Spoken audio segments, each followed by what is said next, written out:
Hey guys, what is up my friends and welcome back.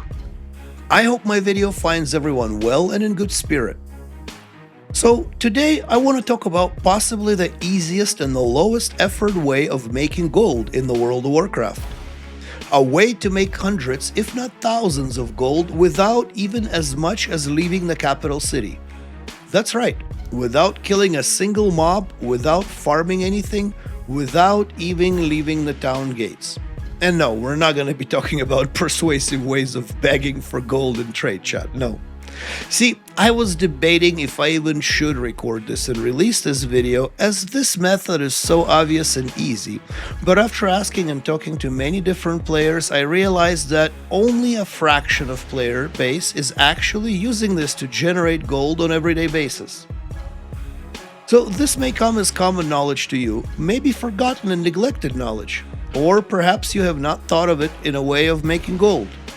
In any case, I hope this helps you generate some gold, and if it does, or if you find this video at all helpful, informative, or entertaining, please don't forget to hit the like button, and especially subscribe to the channel if you have not done already. It's free and will really help me out. I would much appreciate it.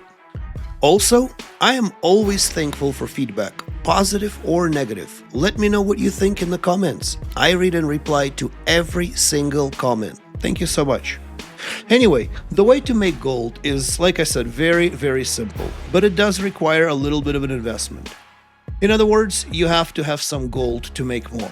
Now, I will start with 500 gold, and by the end of this video, I will show how much profit I'm able to generate by just simply using my professions, crafting and selling gray and not gray items most people tend to skip or neglect.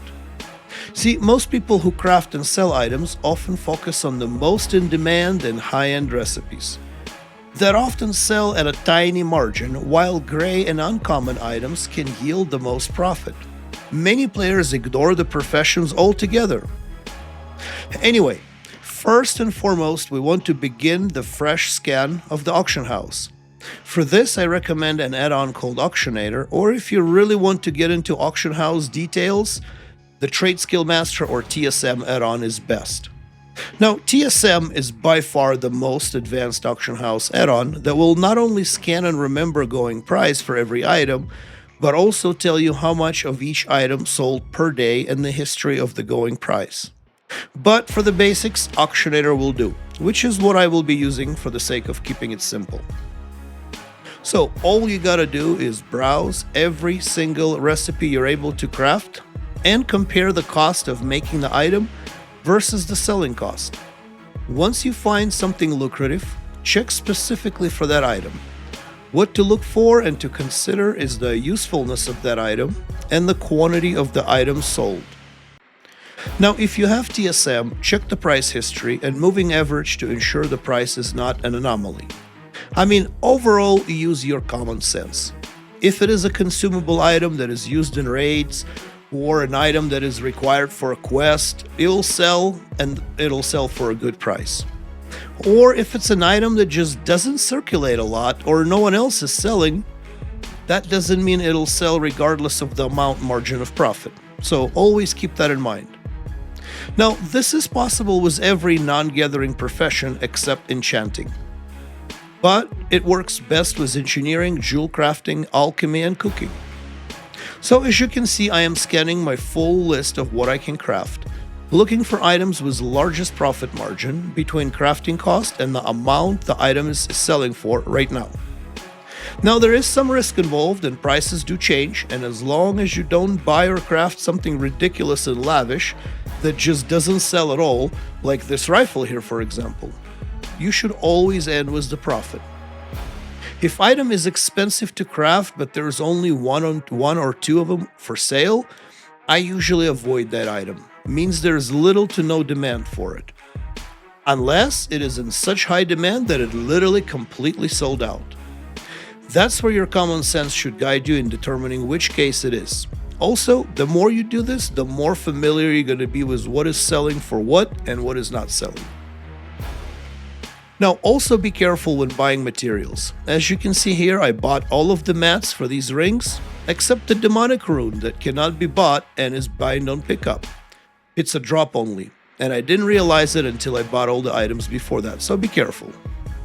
P.S. By the way, I went to Fellwood and I farmed the runes, but try to avoid these mistakes by ensuring you can obtain all of the items before buying or before beginning to buy. Anyway, the 500 gold is spent. Now let's collect the materials.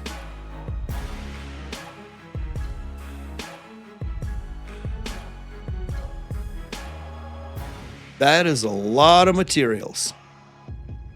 Now we've got to make all the items. I suggest writing down the full list of what you're going to make, as it can get very confusing.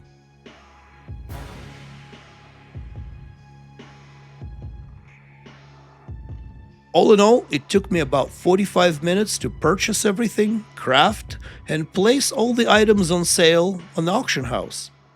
Some items I made multiples of, but only posted a few or one to avoid paying high auction house fees. Suddenly, my 500 gold turned into approximately 1600 of potential gold. Now, I know it's not all going to sell for 1600. Some items like the mechanical dragonkin may take a week or even two to sell, or a significant price reduction. However, most items should be gone within a day or two.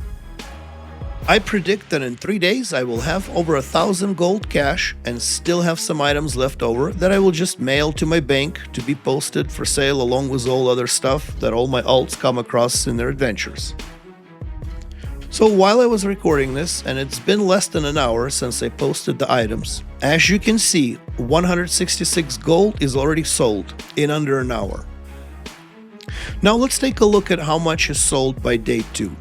I only refreshed the sell orders once they expired after the 12 hours. So essentially I've listed all the items twice. Let's take a look.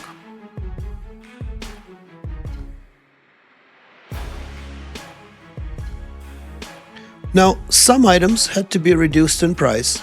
Minus the auction house fees, I had 535 gold cash, raw coin, with another 550 gold still for sale and an additional 50 gold of duplicate items that I did not put for sale yet. In 1 day time, I fully returned my investment plus some, and I still have another 600 gold worth of items to sell. Now, whatever they sell for, now it's just raw profit. So even if I end up disenchanting them, that is still profit at this point. Well, there we have it. What do you guys think? Do you already do this? No? Or you didn't realize there's so much gold in simply crafting green and gray items? Please let me know in the comments below. I am eager to hear from you. Tell me if this works with the same results as it does for me.